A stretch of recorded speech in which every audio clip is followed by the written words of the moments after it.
শুটকি, সবাই দেখতে দেখেন শুটকি। কর্ণফুলী নদীর পাড়ের মৎস্যজীবীরা এখন রকমারি মাছের শুটকি শুকানোর কাজে ব্যস্ত সময় পার করছেন। লইট্টা, পোয়া, ছুরি শুটকি, লাক্কা, চিংড়ি, ফাঁসা, আছে হাঙ্গর শুটকি, রূপচাঁদা, মৈল্লা আর চিংড়ি সহ আরও কত কি। চট্টগ্রামের কর্ণফুলী উপজেলার শুটকিপল্লী খ্যাত ইছানগর, ডাঙ্গারচর ও কর্ণফুলী ঘাট এলাকায় মাচাং পদ্ধতিতে প্রস্তুত এসব শুটকি দেশের প্রত্যন্ত অঞ্চলে বাজারজাতের পর রপ্তানি হয় মধ্যপ্রাচ্যের বিভিন্ন দেশে। এখানকার শুটকির খ্যাতিও আছে দেশ বিদেশে, স্বাদের বেলায়ও আছে পার্থক্য। এখানকার শুটকিটা হচ্ছে একদম অরিজিনাল, কোনো কেমিক্যাল ইউজ করা হয় না।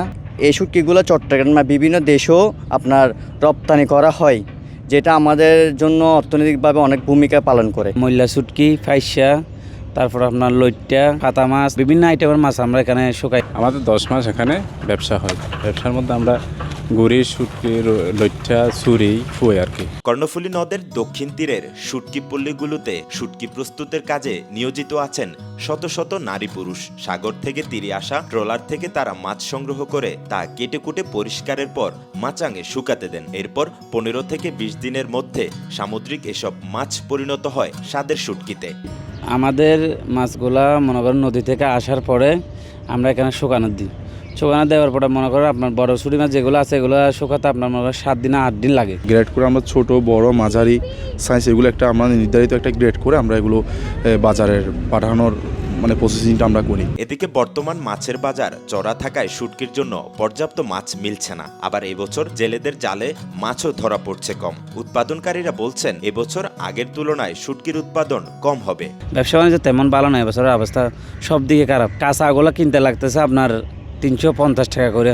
350 টাকা করে কিনতে গেলে আপনার 3 কেজি 1 কেজি হয়, তো আপনার 900-1000 টাকা পড়ে যায়, 1200 টাকা পড়ে যায় করো শুদ্ধ।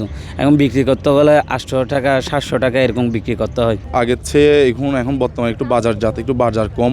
কিছুদিন আগে এই যে বন্যার কবলের কারণতে আমাদের এই শুটকির চাহিদা একটু কমে গেছে, রেটটা একটু কম এখন। কর্ণফুলী পাড়ের শুটকি উৎপাদনকারীদের মতে এখানে একসময় 40 থেকে 45 প্রজাতির মাছ থেকে শুটকি তৈরি হলেও এখন তা কমে 12 থেকে 15 প্রজাতিতে এসে ঠেকেছে।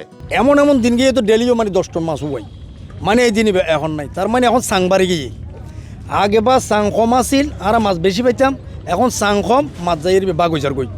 তাহলে আর সর্বোচ্চ ধরো 30, 35, 40 এইভাবে গোড়া সিজনের মাছ সংগ্রহ করি। তবে সরকারের মৎস্য অফিসের কর্মকর্তাদের মতে বিষমুক্ত শুটকি উৎপাদনের জন্য আধুনিক প্রক্রিয়া অবলম্বন করতে হবে। তারা আশা করছেন চলতি বছর কর্ণফুলী পাড়ের শুটকি পল্লীগুলোতে 3500 মেট্রিক টন শুটকি উৎপাদন হবে। মোটামুটি এবছরের লক্ষ্যমাত্রা নির্ধারণ করা হয়েছে প্রায় 3500 মেট্রিক টনের মতো শুটকি আমাদের এখানে উৎপাদন হবে। এখানে দেখা যায় যে প্রতিটি মহলে অন অ্যান অ্যাভারেজ 20 থেকে 50 জন করে শ্রমিক কাজ করে প্রতিদিন। আমরা চেষ্টা করি এদেরকে যে আধুনিক পদ্ধতিতে কীভাবে কীটনাশক মুক্তভাবে আমাদের শুটকি উৎপাদন করা যায় সে ব্যাপারে আমরা চেষ্টা করতেছি, এবং আমরা কিভাবে বিষমুক্ত শুটকি উৎপাদন করা যায় এই জন্য আমাদের ডিপার্টমেন্ট থেকে আমরা প্রশিক্ষণ দিচ্ছি। আর যদি কোনো প্রকল্প আসে প্রকল্পের মাধ্যমে আমরা তাদেরকে সহায়তা দেব। চট্টগ্রামের কর্ণফুলী থেকে কাউসার আলমের তথ্য ও ছবিতে মেহরাজ হোসেন, কালের কণ্ঠ, চট্টগ্রাম।